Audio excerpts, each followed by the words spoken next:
Bien. Merci Chantal et merci aux organisateurs de me donner l'occasion de parler entre enseignants. Et pour commencer, je dois vous faire une confession. Rassurez-vous, ce ne sera pas une confession à la Bill Clinton pleine de détails croustillants, mais une confession bien plus grave. J'ai enseigné pendant des années des choses qui ne sont pas justes. Et malheureusement, j'ai bien peur que vous aussi. C'est pour ça que je vous en parle aujourd'hui. On a appris, et ça me choquait en tant qu'étudiant, qu'avant d'essayer de résoudre un problème, il fallait considérer ses symétries. Et on nous a bassinés, je me souviens, de problèmes de condensateur, asymétrie cylindrique, sphérique, et on disait le problème est à symétrie cylindrique, donc la solution aura cette symétrie. C'est faux.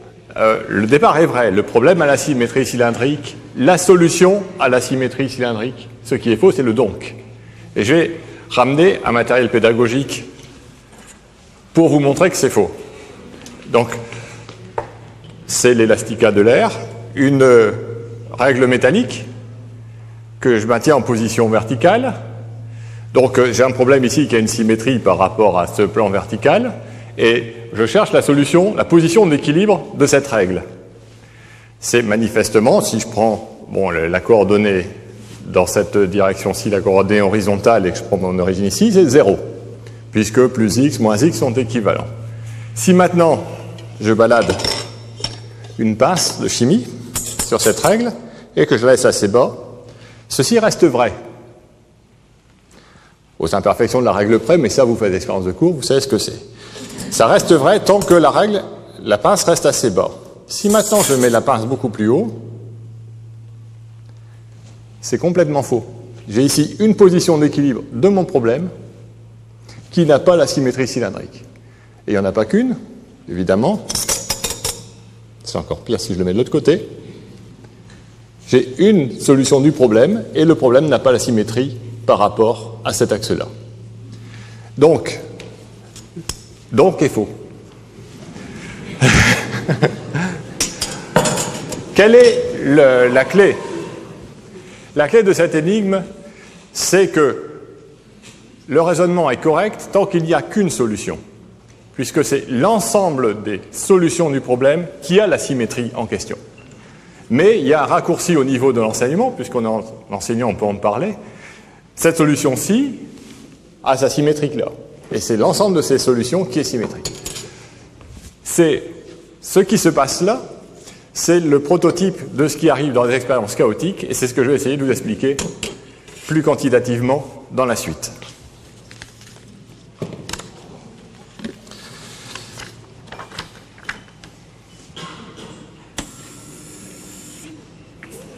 Ah.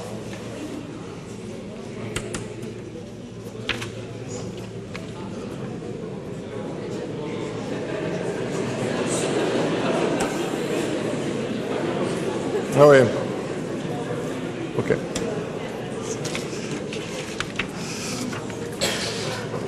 Non, c'est bon, c'est parti. Bien. D'où viennent ces idées? Ces idées sont tout à fait classiques, ne nécessitent rien de quantique, mais elles sont liées à ce que j'appellerais la troisième révolution épistémologique de la physique. La première est lié aux trouvailles de Galilée.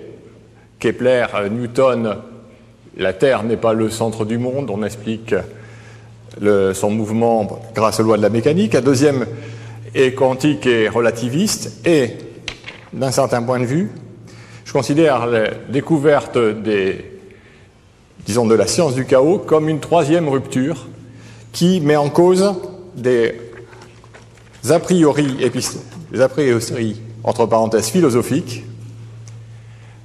Un premier a priori que l'on a, et beaucoup de gens pensent que quand on connaît les lois, quand on connaît les conditions initiales, si on est un peu plus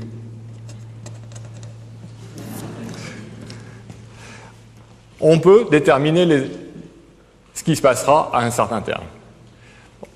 Or, je vais vous montrer que c'est faux. Une deuxième idée préconçu, c'est que l'équilibre correspond à la situation statique. L'équilibre biologique correspond à des populations constantes. Or, on connaît tous des systèmes qui sont à l'équilibre et qui sont en mouvement. Vous prenez votre cœur, si vous êtes en bonne santé, ces pulsations sont à peu près régulières. Or, la situation d'équilibre correspond à la mort. Bon.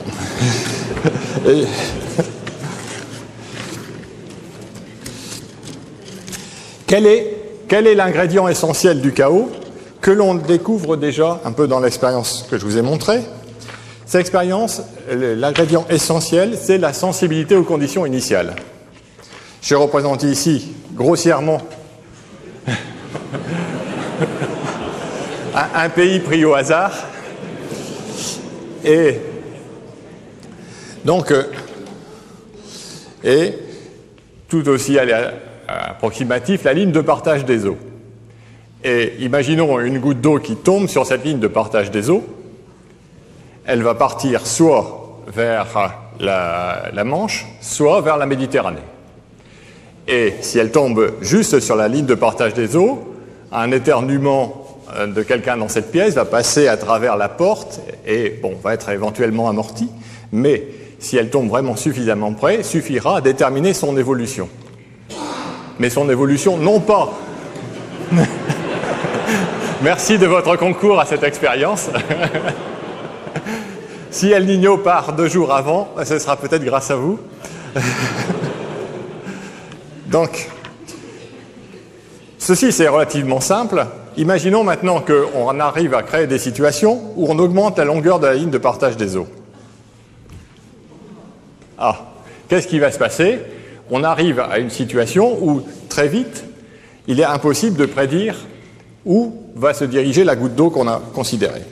Ces expériences, disons, cette analogie météorologique n'est pas sans relation avec la réalité de la découverte du chaos. Comme le disait Foucault tout à l'heure, la première manifestation claire de la sensibilité aux conditions initiales, même si le concept avait été perçu par Poincaré à la fin du XIXe siècle, la première manifestation claire est liée aux premiers ordinateurs de calcul scientifique et donc à Edward Lorenz, qui était un météorologue, qui cherchait à établir un modèle global de circulation, enfin pas de circulation, un modèle global de climat, et était abouti à ces 3 équations-là. Vous voyez que c'est beaucoup plus simple que ce qu'on traite actuellement.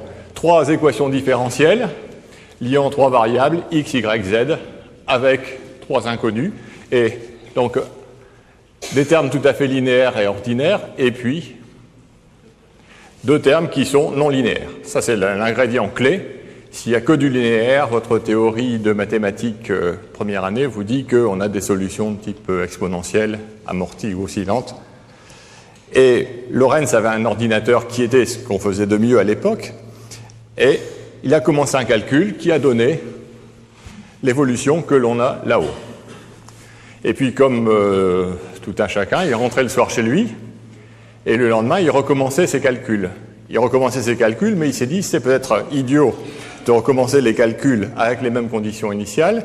Je vais reprendre ces calculs, mais avec des conditions initiales qui correspondent à la valeur que j'avais ici au départ, au jour 2. Et donc, je vais gagner 2 jours équivalent de temps de calcul. Et au début, effectivement, il retrouve la même chose, mais finalement, au bout d'un certain nombre d'unités de temps, il voit des évolutions qui n'ont plus rien à voir avec ce qu'il avait calculé la première fois. Pourtant, il a pris comme condition initiale ici les valeurs qu'il avait obtenues là. Si on trace la différence, on voit que, effectivement, au départ, les calculs redonnent la même chose, mais que ça finit par diverger extraordinairement, puisque la divergence devient aussi grande que les évolutions à observer. Et je crois que le génie de Lorenz a été de ne pas jeter ses calculs à la poubelle et d'essayer de comprendre pourquoi. Pourquoi a-t-il observé ceci? Simplement parce que, quand il a rentré à l'instant 2 les conditions initiales qu'il avait calculées la première fois, il s'est contenté de 10 chiffres ou 14 chiffres significatifs. On me dirait que c'était déjà pas mal. Mais la machine calculait sur plus. Et il y avait donc une toute petite erreur d'arrondi qui a fait que, se propageant exponentiellement, on est arrivé à des choses macroscopiques au bout d'un certain temps. En fait, il n'y avait pas que Lorentz ou Poincaré qui avait cette idée que des petites causes pouvaient influer violemment sur les effets observés. Et je dois rendre hommage à un de mes maîtres. Donc, si vous lisez un peu de bande dessinée, que vous avez lu SOS Météore d'Edgar Jacobs, il voit que, déjà dans cette bande dessinée qui date de 1968, on y lit que, jusqu'à présent, on croyait que les phénomènes naturels et météorologiques obéissaient à des lois plus ou moins précises et immuables depuis des millénaires. Or, depuis quelque temps, nous sommes en plein chaos. Il faut reconnaître le caractère visionnaire de...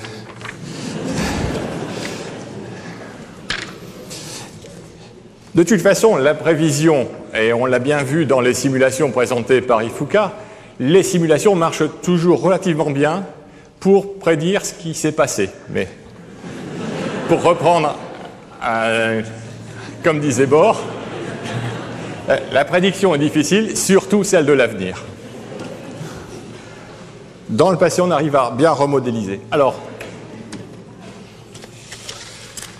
pour comprendre tout ceci, on a besoin de modèles, comme le modèle de Lorentz. Mais j'allais dire, le modèle de Lorentz, c'est encore un peu compliqué. Ça nécessite un ordinateur qui soit au moins un 386, que vous pouvez récupérer d'occasion. Ça fait les calculs plus vite que l'ordinateur de Lorentz. Et donc, vous pouvez retrouver ça.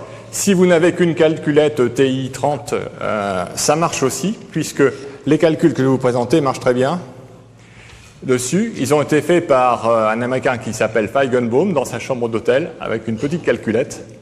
Et il a trouvé des propriétés extrêmement intéressantes.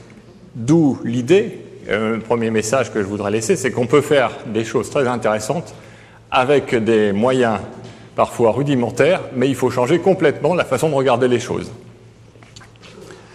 Le système qu'il a utilisé, c'est un système de suite qu'on appelle la suite logistique et qui est lié au vieux problème que vous connaissez, sachant que les nénuphars doublent de surface toutes les nuits.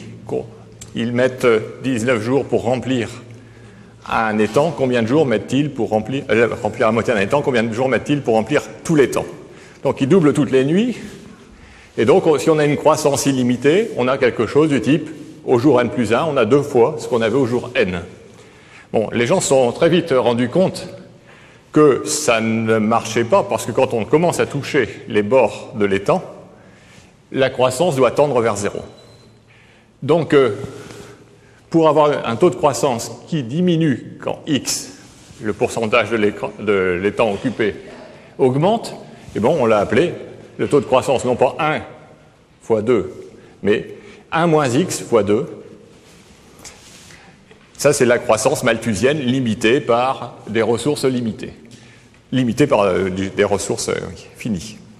Donc, simplement, on a étudié les points limites de cette suite, xn plus 1 égale a, 1 moins xn, facteur de xn, pour a, ayant quelques valeurs comprises entre 1 et 4. Bon, alors ça, on peut le faire chez soi. Je l'ai fait plusieurs fois. Bon, ça donne des choses comme ça. Bon, si on prend 0,20, on trouve 0,79 ici, 0,32 pour 1 moins xn. On recommence, puis on voit qu'on converge très vite vers une valeur ici qui vaut 0,5. Si je prends une valeur légèrement différente, au lieu de 0,20 207, 0,20 200, je converge vers la même valeur. On a là un problème de convergence classique des suites. Bon, rien de neuf. Par contre, si j'augmente la valeur de A, vous pouvez aussi le démontrer mathématiquement, c'est pas difficile. Bon, partant de 0,20 200, j'arrive, au bout d'un certain nombre d'opérations, à une fois un peu plus que, enfin sensiblement plus que 0,5, 0,82, et puis sensiblement moins 0,49, 0,82, 0,48, pardon. Donc j'ai une alternance. On pourrait dire il y a un jour avec, un jour sans. Une fois j'ai mangé trop, une fois je fais diète. Donc cette fois-ci, la suite ne converge plus, mais alterne vers 2 résultats. Si vous poussez un peu plus loin les calculs, bon, vous allez trouver des choses comme ceci. Donc, sont représentés en vertical les points que l'on trouve au bout d'un grand nombre d'itérations. Typiquement, 100, 200 itérations, ce n'est pas difficile à faire sur n'importe quel PC. Et en abscisse, les valeurs de A, le facteur de multiplication. Et puis on voit là que, bon, on a une limite obtenue jusqu'à une certaine valeur ici, puis alternance entre deux valeurs dans cette zone-là, puis entre 4, puis entre 8, et enfin, plus aucune régularité. Donc sur ce petit modèle tout bête qu'on peut calculer donc avec une calculatrice, on observe déjà ce type de résultat que, avec des conditions initiales données, on a un résultat franchement irrégulier. Mais essayons de prendre un peu de recul et regardons ce qui se passe de façon plus générale que dans cette suite. Ce que j'ai représenté ici avec la pince, c'est que j'avais un état d'équilibre qui était l'état vertical, et suivant la position de la pince, ici en bas, cet état d'équilibre vertical quand la pince est en bas est stable. Et cet état d'équilibre devient instable, une petite fluctuation au départ. Donc si initialement le système pouvait rester là, il suffit que je parle devant, et puis il part d'un côté. Donc j'ai manifestement une situation d'équilibre stable ici, instable ici, stable de l'autre côté. Donc qu'est-ce qu'on a dans ce cas-là? On a un équilibre stable qui est devenu instable et une nouvelle solution stationnaire prime qui est devenue stable. C'est la solution penchée sur le côté. On a en fait même une solution stationnaire seconde qui est apparue. Une autre possibilité qui arrive souvent, c'est que ce n'est plus une solution stationnaire qui apparaît, mais une solution périodique. Il apparaît un rythme propre dans le système. L'exemple que je prends avec mes étudiants, c'est la consommation de chocolat. Excusez-moi, chacun prend les exemples dans sa vie. Si vous prenez très peu de chocolat, vous pouvez prendre, si vous aimez bien le chocolat, je suppose, bon, c'est un a priori. Donc, vous pouvez prendre un demi-carré de chocolat le matin, un demi-carré de chocolat le midi, un demi-carré de chocolat le soir, pas de problème, consommation continue. Vous pouvez faire ça tous les jours. Il n'y a pas de danger, je crois, à moyen terme. Bon, si vous prenez plus de chocolat, 2 fois plus de chocolat, bon, ça ira encore, mais à partir d'un certain temps, une certaine quantité qui dépend de chaque personne, eh bien, vous allez saturer. Vous allez attraper une crise de foie, et puis alors là, il ne faudra plus vous parler de chocolat, suivant les gens, pendant 1 jour, 2 jours, 8 jours, 15 jours pour certains. Et puis, on peut recommencer à prendre du chocolat, et puis en prendre un peu, et finalement en prendre de trop, parce qu'on aime ça, et puis refaire une crise de foie, et ainsi de suite, et ainsi de suite. Alors, ça, c'est ce que j'appellerais une bifurcation vers un état périodique. Cet état périodique peut être stable. Alors, que peut devenir cet état périodique? Eh bien, il peut faire comme la règle qui fléchit d'un côté ou de l'autre. Cet état périodique peut devenir instable et générer un deuxième état périodique où il peut simplement changer de période. Une fois vous faites une grosse crise, une fois vous faites une petite crise. Bon, et puis les choses continuent comme ça. Ou l'état périodique peut devenir bipériodique, c'est-à-dire qu'il y a une deuxième chose qui se met en place, c'est votre médecin ou votre famille qui intervient en disant « Oh, du calme ». Et donc, vous les écoutez pendant 1 mois ou 2, puis au bout d'1 mois ou 2, deuxième échelle de temps, les choses se mettent en place. Alors, essayons de systématiser ça un peu et regardons l'évolution des petits écarts pour une solution périodique. Donc, j'ai quelque chose qui se répète périodiquement, et puis je vais regarder si c'est stable ou instable. Pour ça, je donne un petit écart par rapport à la position d'équilibre que je vais appeler delta xn. Et puis je vais regarder le lendemain, ou un incrément de temps plus loin, delta xn plus 1, si c'est plus grand ou plus petit. J'aurai un état d'équilibre stable si delta xn plus 1 est plus petit que delta xn, puisque ça va avoir tendance à converger. Et par contre, si delta xn plus 1 est plus grand, ben, c'est ce qui se passe ici. Si je donne un petit delta x, il a tendance à augmenter. Donc j'ai un état instable. Quand je travaille dans un régime périodique, j'ai des problèmes d'amplitude et de phase. Donc je dois raisonner en termes de variables complexes. K est une grandeur complexe. Donc ici, je travaille dans un plan complexe avec réel et imaginaire. Et je passerai d'une situation stable à l'intérieur du cercle à une situation instable à l'extérieur du cercle. Et il n'y a pas 36 chemins pour sortir du cercle. Soit vous sortez par l'axe réel, donc ici par la valeur réelle moins 1, soit par la valeur réelle plus 1, soit, puisqu'on aboutit toujours à résoudre des équations algébriques, par un couple de valeurs complexes conjuguées. C'est le chemin 3. Ces 3 chemins donnent 3 scénarios, et il n'y a que 3 scénarios à partir desquels on peut transiter vers le chaos. C'est pour cette raison-là qu'il n'y a que 3 scénarios. Donc, je vais illustrer le cas plus 1, le cas numéro 1 correspond au cas où on sort par la valeur moins 1. Ça veut dire que delta xn plus 1 a changé de signe par rapport à delta xn. C'est négatif et c'est plus grand en valeur absolue que 1. Donc, à chaque période, l'écart va changer de signe par rapport à la valeur d'équilibre qui est entre 2, et ce sera une fois au-dessus, une fois en dessous, mais ça aura tendance à diverger de l'état d'équilibre. Et ça va finir par se stabiliser si on évolue vers quelque chose s'il y a une possibilité d'équilibre stable. C'est ce que je vous disais, c'est un jour plus fort, un jour plus faible. L'autre scénario, par exemple, qui consistera à sortir par plus 1, veut dire qu'à chaque itération, j'ai une amplitude plus grande et dans le même sens. Donc j'ai une croissance exponentielle de ces oscillations. Enfin, la troisième voie correspond à l'apparition, donc, vous voyez une partie réelle, une partie imaginaire, c'est un ρ plus ou moins i oméga, il y a un taux de croissance, qui est ici voisin de 1, et il y a une fréquence, là derrière, qui est la partie imaginaire, et qui correspond à une modulation supplémentaire. Et donc, par ce petit argument-là, on voit on démontre qu'il n'y a que 3 façons de transiter vers le chaos. Évidemment, on peut cumuler des étapes de l'un ou de l'autre des procédés. Qu'est-ce qu'il y a dans le chaos? Quelles sont les propriétés essentielles?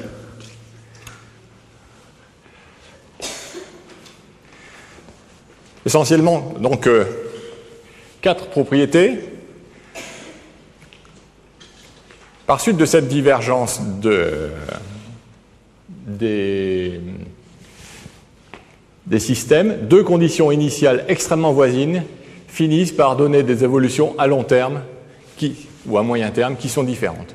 C'est donc cette propriété de sensibilité aux conditions initiales qui peut être considérée comme une définition du chaos et qui fait que la prévision météorologique à moyen terme est limitée et est impossible et que ça n'est possible qu'à quelques jours ou dizaines de jours à la limite, mais je crois que ce sera difficile d'aller beaucoup plus loin si on veut des prévisions précises. Il en résulte que le spectre de puissance est continu, le signal ne se reproduit jamais identiquement à lui-même, et que sa connaissance, aussi précise que l'on veut, mais jamais infinie, toujours finie, fait qu'on est incapable de prédire ce qui se passera à long terme, puisque la connaissance que l'on a d'un système est toujours bornée.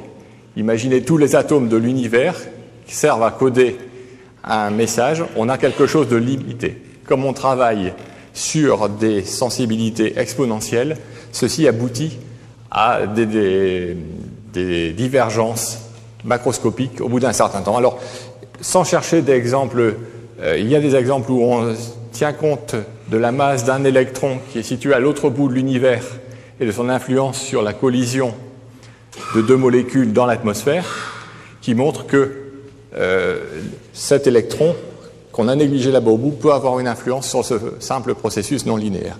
Mais j'ai préféré prendre des exemples tirés de la vie courante et tirés du livre d'Edward Lorenz. Le premier, c'est le billard électrique. Si on lance une balle ici, et c'est l'intérêt du jeu justement, on ne peut pas tellement prédire où elle va tomber. On peut prédire, si on est bon joueur, où elle va tomber sur le premier plot, Mais dès le deuxième plot, c'est très difficile de prévoir comment elle va évoluer. Ceci a donné l'idée d'une petite simulation que je vais vous présenter et qui a quelque chose à voir avec mon attachement à la montagne.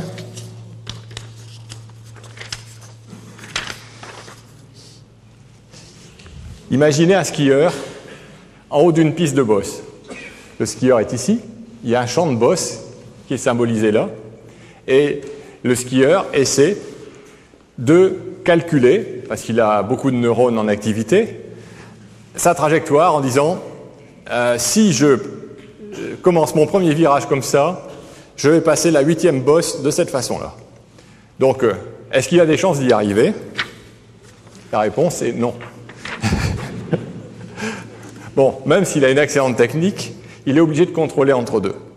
Alors, pour modéliser ce problème, on a symbolisé des bosses de cette façon-là, régulièrement réparties, comme sur un champ de bosse quasi olympique, et une trajectoire de skieur. Bon, une trajectoire n'est pas suffisante. On se dit, le skieur, il sait où il est, mais il le sait relativement, approximativement. Et on a pris ici des trajectoires qui, donc j'ai une échelle ici de 15 mètres en horizontale, et au départ, vous voyez que les trajectoires diffèrent les unes des autres de 10 cm. Donc le skieur part avec la même vitesse, mais à des points qui sont distants de 10 cm les uns des autres. Et s'il enchaîne les 3 premières bosses à peu près de la même façon, il est clair qu'à partir de la 6e, il est soit à droite, soit à gauche. Vous pourrez me dire, oui, d'accord, 10 cm, c'est pas très précis. Moi, je colle bien mes skis, pas de problème. Je vous suis. Pour les bons skieurs, précision des skis 1 mm. Et au lieu de la 6e bosse, vous faites la 7e. Bon, l'avantage est limité. Bon, cette sensibilité, il n'y a pas besoin d'outils mathématiques compliqués. On peut même faire plus simple que ce que j'ai donné tout à l'heure, et qui est la simple opération shift. Si vous prenez l'opération décalage de registre de nombre binaire d'une unité, vous réalisez l'opération xn plus 1 égale 2 fois xn modulo 1. C'est-à-dire que quand vous doublez, vous décalez tout d'un rang, et comme vous faites modulo 1, vous enlevez le premier bit. Donc vous voyez que si vous avez une chaîne de nombres binaires qui sont identiques, sauf le dernier, quelle que soit la longueur de la chaîne, au bout d'un certain nombre d'opérations, égal au nombre d'éléments de la chaîne, vous allez avoir des différences qui seront macroscopiques. Cette suite-là suffit à retrouver les propriétés de sensibilité aux conditions initiales. Mais toujours pour vous citer un autre exemple, un culturel, j'ai vu il y a quelques années, il y a déjà longtemps, un excellent film, enfin bon, excellent entre guillemets, s'appelait L'aile ou la cuisse. Vous m'avez compris. Donc, on y voit De Funès en train d'inspecter un restaurant et le pâtissier du restaurant a le mégot à la bouche et il est en train de faire sa pâte. À un moment donné, la cendre tombe dans la pâte. Bon, ce serait bête de gâcher une belle pâte comme ça. Que fait le pâtissier? Il étale, il replie. Il étale, il replie. En faisant ça, il a le mécanisme de base du chaos. Étalant la pâte chaque fois, d'un facteur 2, il réalise cette opération de xn. Puis, repliant, il réalise une opération qui n'est pas tout à fait modulo 1, mais qui est du même style. Et le mécanisme de base du chaos, c'est cette conjugaison d'étalement et repli. Et vous voyez bien que quand on réalise cette opération, au début, la cendre est localisée dans une tache dans la pâte. Et puis, à chaque opération, on double. Mais en même temps, on change l'épaisseur de la tâche. Donc, la matière est bien entendu conservée, mais ce qui était des conditions initiales localisées finissent par se retrouver dispersées macroscopiquement. Et il en résulte, de même que dans la pâte feuilletée, une structure fractale. Si vous regardez les couches dans lesquelles vous allez retrouver de la pâte, eh bien vous les trouverez réparties, non pas aléatoirement, mais suivant des lois déterministes. Il n'y a rien d'aléatoire là-dedans. Tout ce que j'ai indiqué est stochastique, mais vous retrouvez une structure stratifiée typique des fractales. Alors, vous me direz, bon, ok, vous nous racontez des choses là, ou tu nous racontes des choses sur des petits trucs qu'on peut faire sur son ordinateur de poche. Alors, pourquoi se lancer avec des lasers là-dedans?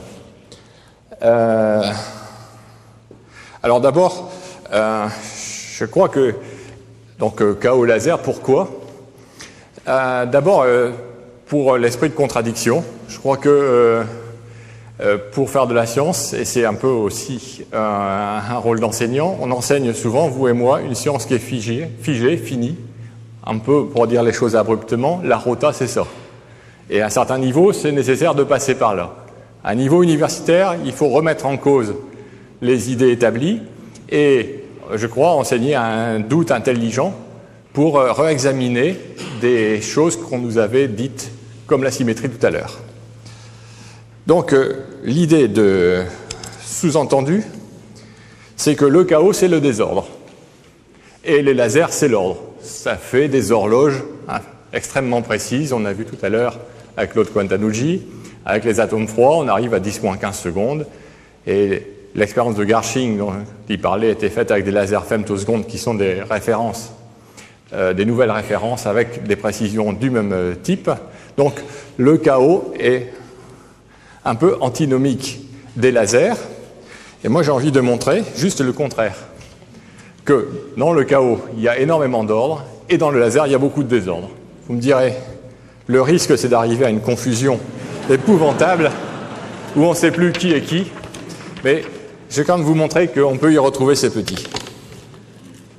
Et pour ça, et j'en prendrai le débat qui était lancé un peu tout à l'heure avec la chimie qu'on peut faire avec la bière. On connaît tous l'exemple de Pasteur, et il y a d'autres exemples célèbres dans des brasseries concurrentes.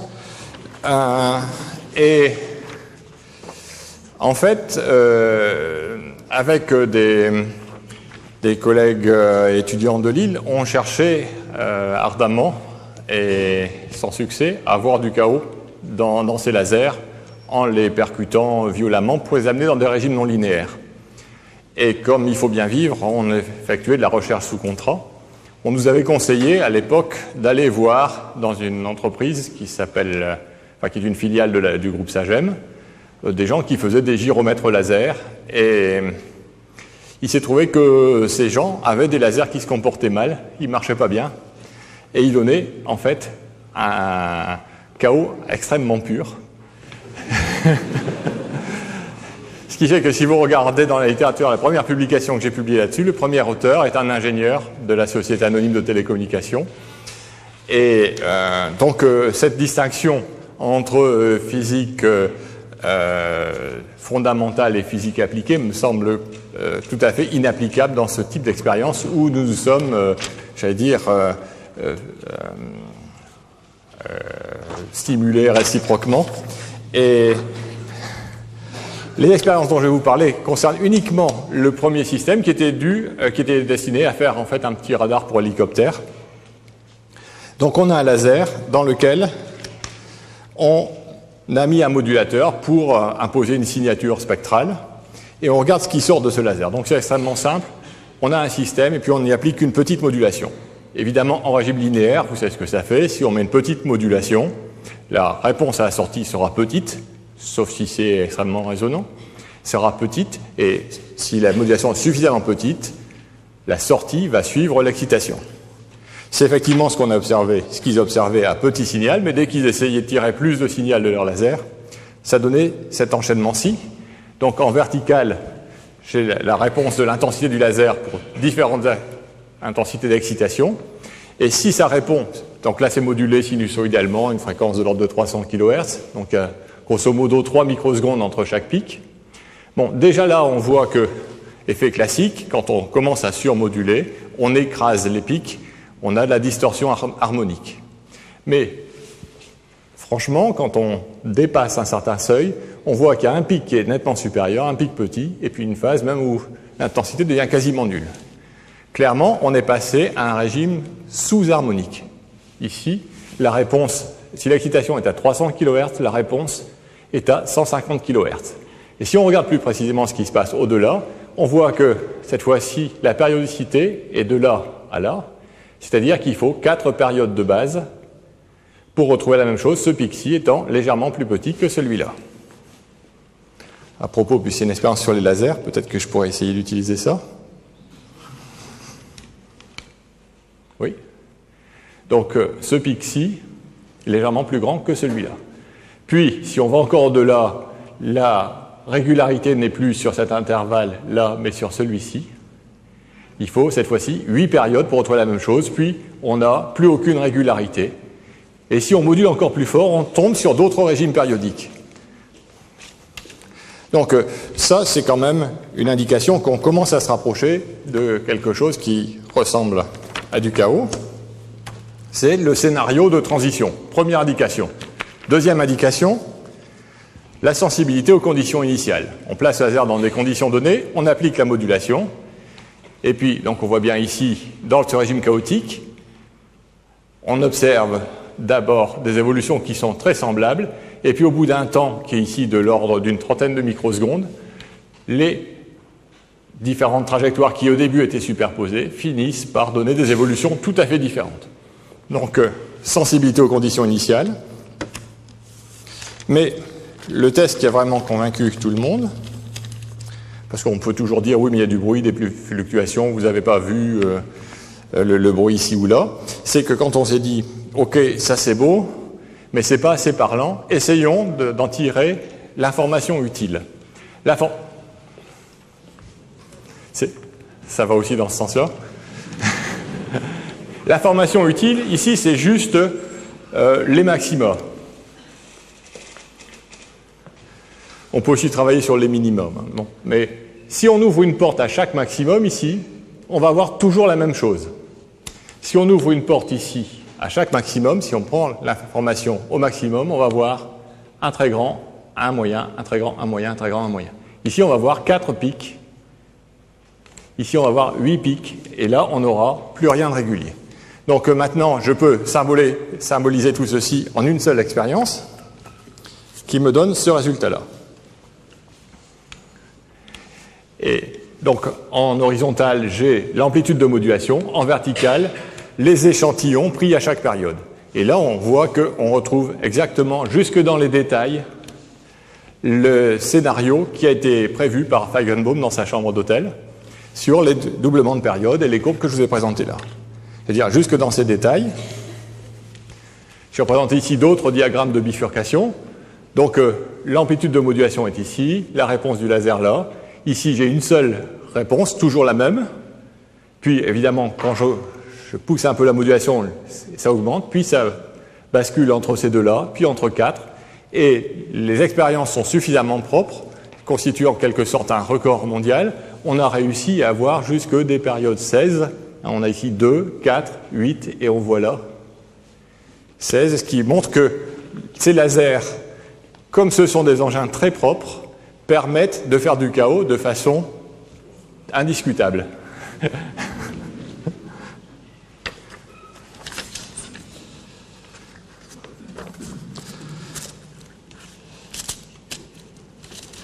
Bien.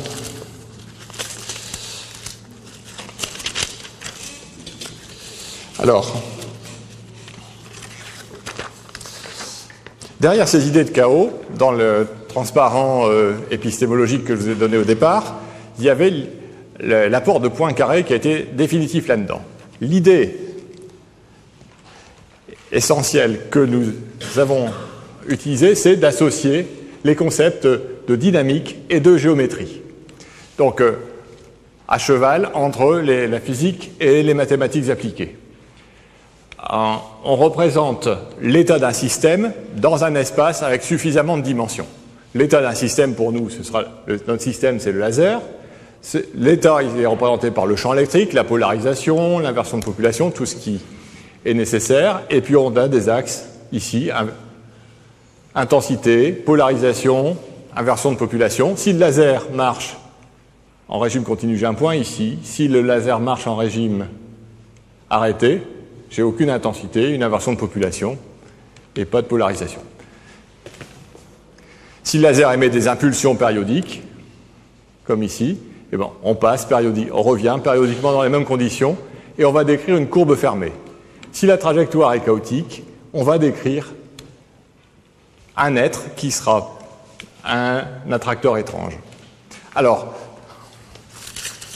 je vous passe un peu quelques détails sur la façon dont on obtient ceci, pour vous donner des exemples de ce qu'on a obtenu, et des simulations numériques que nous avons été amenés à faire pour décrire ces lasers. Donc ici, on a une coupe de l'attracteur étrange qui est représentée dans différentes conditions. En gros, juste avant un changement qualitatif brutal, ce qu'on a appelé une crise, c'est-à-dire la mort d'un attracteur. On s'est intéressé non seulement au processus de création de l'attracteur étrange, mais aussi comment disparaît-il. Je vous laisse juste ceci pour vous dire qu'on réalise comme ça, on a la possibilité de réaliser des coupes de l'attracteur étrange en prenant non pas le maximum, mais des successions à des instants différents, ce que j'ai représenté sur ce transparent-ci. Voilà une succession de coupes dans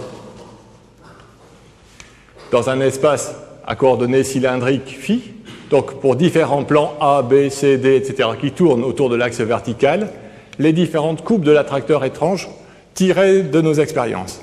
Et qu'est-ce qu'on y voit? On y voit tout à fait l'opération du pâtissier de De Funès.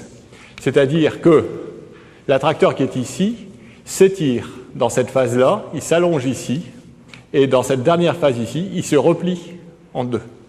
Donc on a les deux mécanismes d'étirement d'ici à là, puis amorçage d'un repli, et repli qui est bien effectué dans cette phase-là.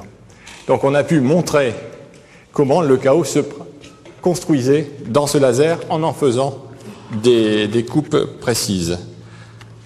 Donc, ce qu'il faut retenir au moins un minimum,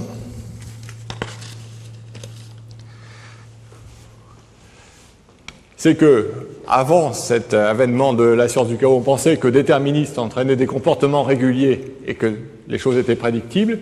Si c'était aléatoire à ce moment-là, rentre une partie statistique et seule la prévision statistique est possible. On est amené à changer ce point de vue et à inclure la possibilité de comportements irréguliers avec une prévision à court terme, mais à long terme impossible, par suite de la sensibilité aux conditions initiales. Bien entendu, quand vous publiez même dans un journal de vulgarisation des résultats comme ça, beaucoup de gens viennent vous voir en disant « j'ai vu du chaos dans mes expériences ». Il faut faire le tri entre ce qui est du bruit, des expériences aux conditions mal définies, et ce qui est vraiment du chaos. Alors, pour la petite histoire, on a vu du chaos dans toute une série de systèmes. J'ai mis le laser d'abord, mais ça a d'abord été fait sur le mouvement d'une boussole soumis à un champ magnétique. C'était vu sur la mobilité des crevettes, dans des plasmas, des réactions chimiques, en météorologie, ça c'est le travail de Lorentz, d'abord, dans des circuits électroniques de simulation faciles à faire, dans la convection de Rayleigh-Bénard, dans des réactions chimiques, puisqu'on est ici avec des professeurs de physique-chimie, c'est la réaction de Belousov-Chabotinsky. Donc il met en jeu des ions brome et des ions cérium. Pour la petite histoire, je crois que c'est Chabotinsky qui a trouvé la réaction, mais comme c'était un étudiant et qu'il n'était pas bien en cote quand il a trouvé, on lui a renvoyé ses résultats en disant que l'expérience a été mal faite. Toujours le problème dont je parlais tout à l'heure. Et finalement, ça n'est que quelques dizaines d'années plus tard que quelqu'un bien introduit dans la société chimique russe, Belousov, a confirmé les résultats de Chabotinsky. Et voilà ce qu'on trouve pour différents flux de brome. Et voilà comment évolue la concentration de cérium.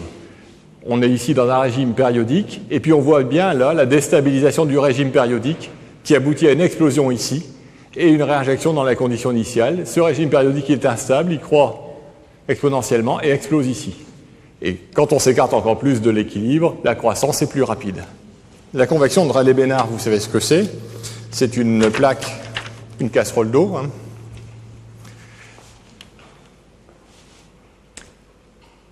Je crois que là, c'est ici, la température est plus élevée, donc la densité est plus faible, l'eau va monter, et il y a de la convection qui se fait ici en rouleau. Si on ne chauffe pas trop fort, ces rouleaux sont périodiques. Quand on chauffe plus fort, ces rouleaux présentent un phénomène d'instabilité par intermittence. Et enfin, je ne voudrais pas oublier de mentionner une expérience qui a été publiée dans le bulletin de l'Union des physiciens, qui est une expérience due à Pierre Boissel, ça a été publié il y a une dizaine d'années, qui est la bille sauteuse. On fait sauter une bille sur un haut-parleur excité sinusoïdalement, et suivant l'amplitude de l'excitation de la bille, on a des bifurcations par doublement de période. Bien. On peut faire des choses avec le chaos, le contrôler. Je passerai rapidement là-dessus pour passer à une deuxième partie. Ces travaux sur le chaos ont subi une explosion entre 1985 et 1995, et depuis 1990, on s'intéresse à des problèmes semblables dans l'espace. Donc, ce qu'on a montré jusque maintenant, j'ai parlé de ce qui se passait dans le temps, à savoir la solution normale, c'est la barre verticale, c'est le système homogène, c'est l'eau qui ne bouge pas, c'est la concentration constante. La première déstabilisation correspond à un régime périodique, par exemple les battements cardiaques. Et puis, quand on augmente les conditions d'excitation, on a de l'intermittence. Essayons de regarder le pendant de ceci dans l'espace. Le pendant de la solution constante, c'est la solution homogène. Tout est constant, c'est le blanc intégral. À vrai dire, c'est d'un intérêt limité pour la dynamique. La solution périodique associée sont des franges, par exemple. Alors on appelle ça des franges, des stries, des raies, suivant les domaines. Et les défauts correspondant à ici, qui sont des explosions, pourraient être des dislocations. Alors, de même qu'on a construit, j'allais dire, nos ingrédients temporels sur les éléments les plus simples, la sinusoïde, son doublement, etc., on peut se demander quels sont les éléments les plus simples du domaine spatial. Alors, c'est bien entendu les franges dont je viens de parler, mais si on essaie d'aller plus loin, on a des problèmes et on peut peut-être s'inspirer de la biologie. Si on regarde le fonctionnement du cerveau et qu'on prend un électroencéphalogramme, on va trouver d'abord l'électroencéphalogramme plat, la personne est morte. Ensuite, l'autre extrême, la personne est vivante, éveillée, l'électroencéphalogramme complètement erratique. Et la situation du malade en crise d'épilepsie petit mal correspond à des électroencéphalogrammes avec des pics quasiment réguliers. Donc, la vie est un phénomène d'une complexité de type chaos. Et les comportements pathologiques se traduisent par une diminution de cette dimension, cette restriction, en quelque chose de plus simple. Alors, il y a un mathématicien qui a regardé quelles étaient les figures qui apparaissaient dans les hallucinations, donc dans les dysfonctionnements du cerveau,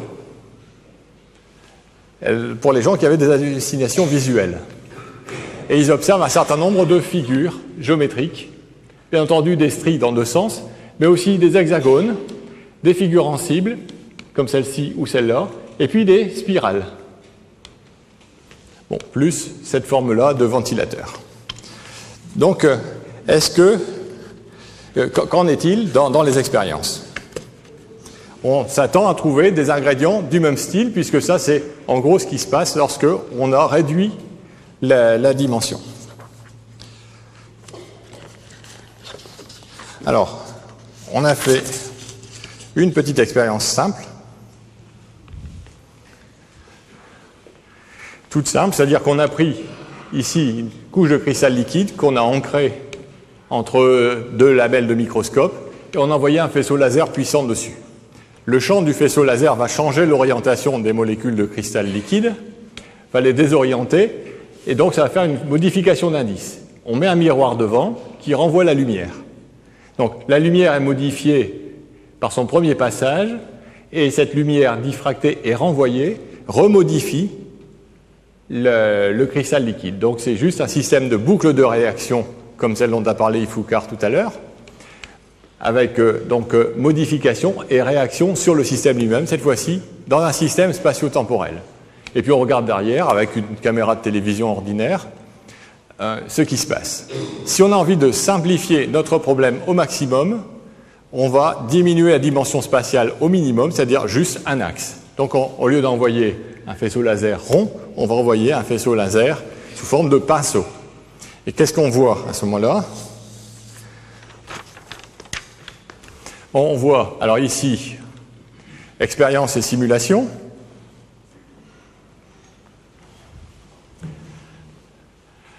Donc, simulation en haut et expérience en bas. Encore remarquable. Donc, à faible intensité, ce que je n'ai pas représenté là, on a juste un pinceau homogène. Et dès qu'on augmente l'intensité, on voit apparaître des taches. Bon, il faut déjà aller assez fort sur le cristal liquide, puisqu'on envoie environ 3 watts de laser sur une cinquantaine de microns ici.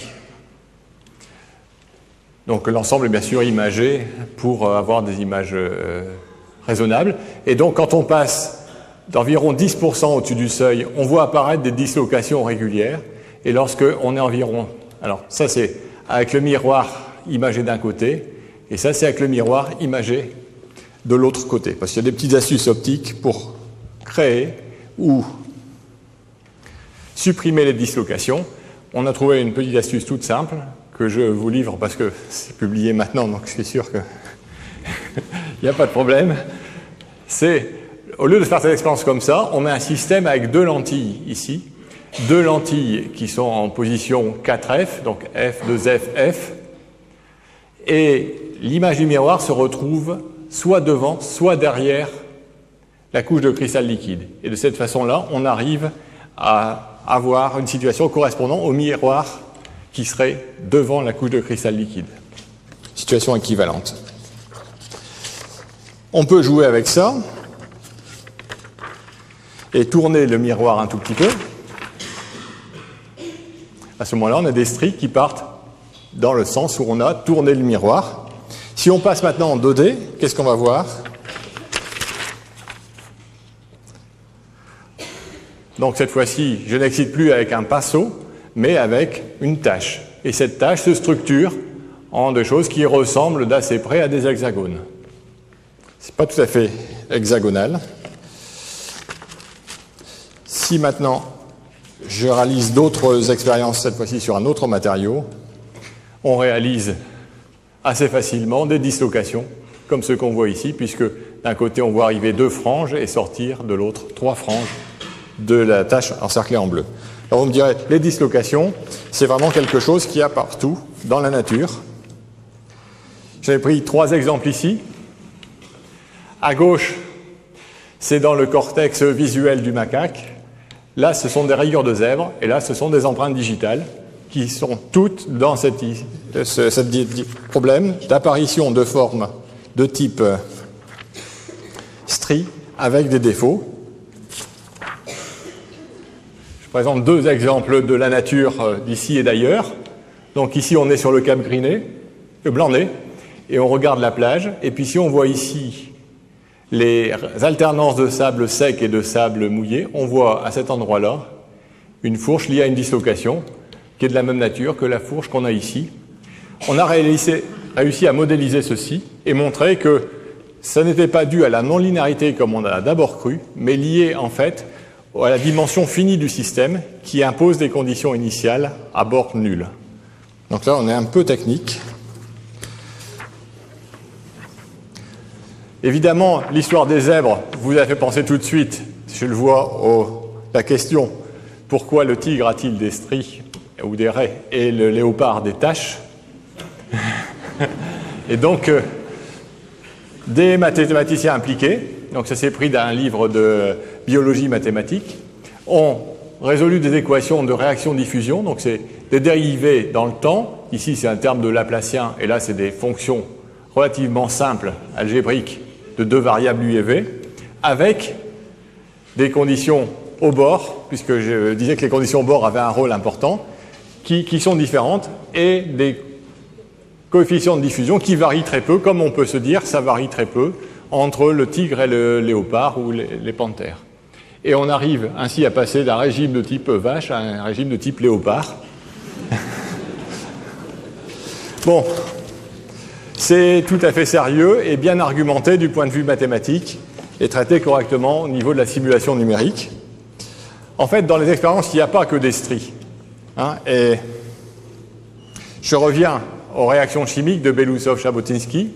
Et voilà, par exemple, des superbes spirales qui sont liées à ces réactions quand elle est réalisée dans un gel et non plus dans un réacteur que l'on agite, comme c'était présenté pour les expériences de chaos.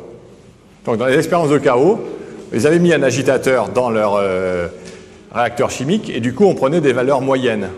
Cette fois-ci, l'expérience est réalisée dans des gels avec des dynamiques beaucoup plus lentes et donc, on arrive à voir se mettre en place une structure spatiale. Et idem ici, on voit ces spirales dans des cultures d'amibes, donc en système biologique. Pour le moment, on cherche ça dans les lasers, mais on n'a pas encore trouvé.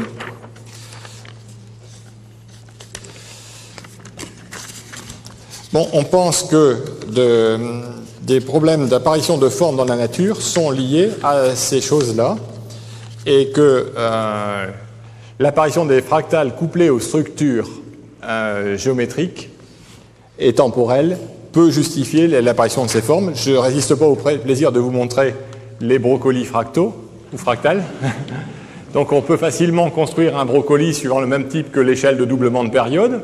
Donc une succession de doublements de période ici sur la base d'un carré. On construit un triangle isocèle et puis on rajoute un carré sur le côté de ce triangle et de nouveau et ainsi de suite. Et on voit que sans difficulté, on génère soit une structure brocoli,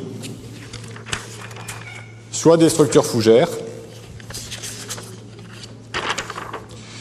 qui existent d'ailleurs dans la nature. La structure chou-fleur est une structure de type fractal.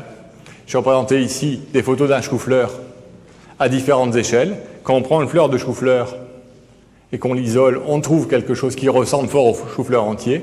Quand on prend un morceau de cette fleur et qu'on l'agrandit, on trouve quelque chose qui ressemble encore au chou-fleur entier, et ainsi de suite, comme dans les systèmes que l'on a vus au niveau temporel. Donc on essaye pour le moment de comprendre ce qui se passe côté turbulence. Ceci n'a pas qu'un intérêt technique, théorique, je veux dire, pas seulement fondamental. Et je vous montre ici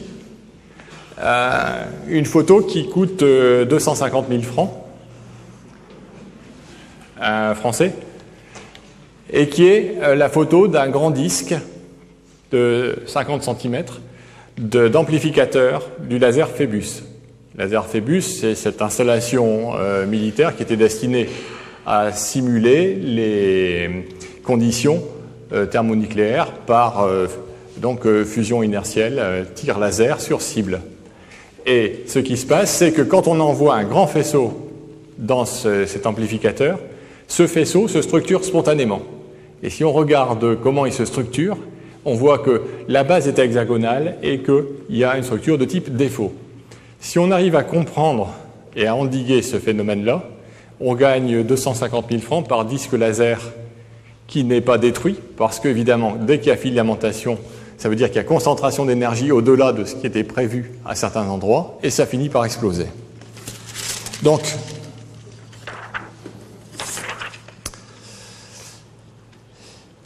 quelques mots de conclusion, et je vais vous présenter, puisque vous avez été sage et que vous vous êtes payé des exposés pendant toute l'après-midi, quelques diapositives que j'ai prises, non pas pour leur valeur scientifique, mais uniquement j'ai sélectionné sur des critères esthétiques, mais sur la base de l'exposé que j'ai fait aujourd'hui. Donc je vais vous présenter une vingtaine de diapositives. Vous connaissez la blague qui consiste à dire quelle est la différence entre l'enfer et le paradis. Le paradis, c'est une soirée entre copains, et l'enfer, c'est la même chose, mais chacun a ramené ses diapos. Donc, avec mon esprit de contradiction, je vous ai donc ramené mes diapos, et si vous voulez bien les enlever, les envoyer.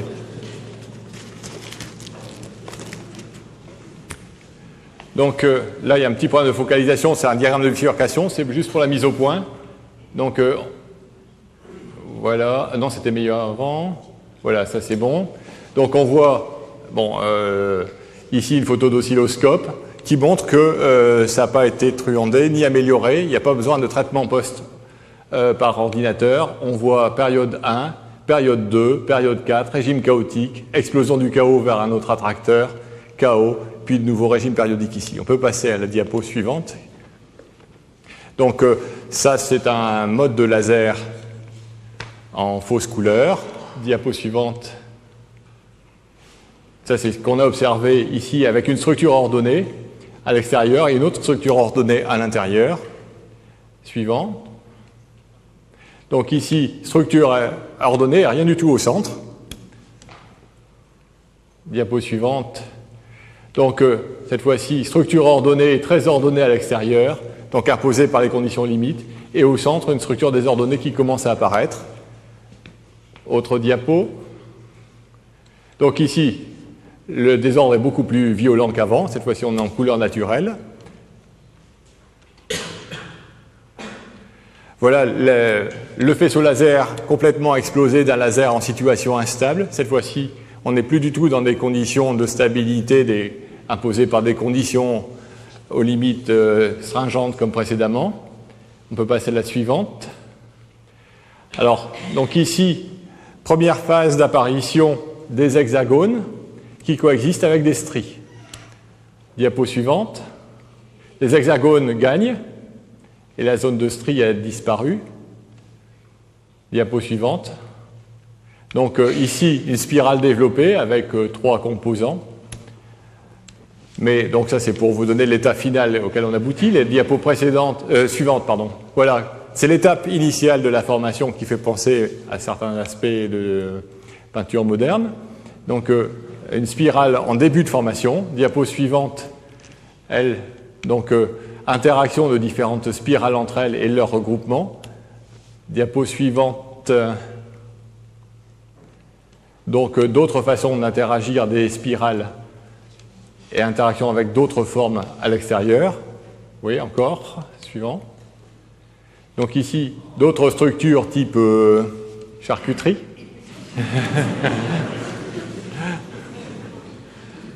Ici, une autre façon de voir les deux ingrédients. Il y a des spirales à l'intérieur ici. Et ce qui intéresse beaucoup les gens, c'est la forme de ces domaines. On retrouve ces choses-là lorsque l'on fait des mousses à la surface d'un liquide et que les bulles s'assemblent entre elles. On a des singularités ici qui ont des propriétés particulières. Et donc, il y a une physique qui se développe autour de ces parois de domaine et de leurs mouvements. Diapo suivante.